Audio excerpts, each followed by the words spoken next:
Yon pied-bois ak yon oiseau. Auteur c'est Jacques Roumet. Here are some of the words that you will find in the story. Soleil, mon, poule, nuage, pied-bois, oiseau,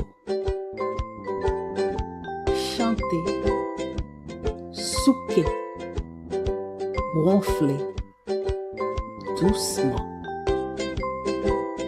Soleil la tap monté derrière mon nan.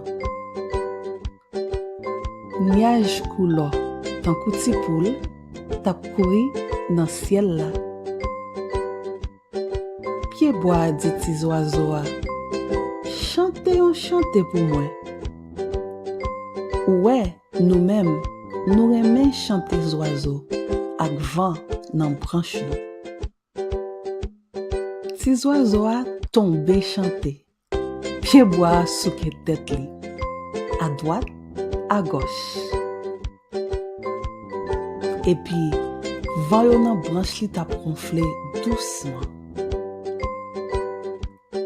Now, let's see how much you were able to retain from the story. You can pause the video or just listen to me.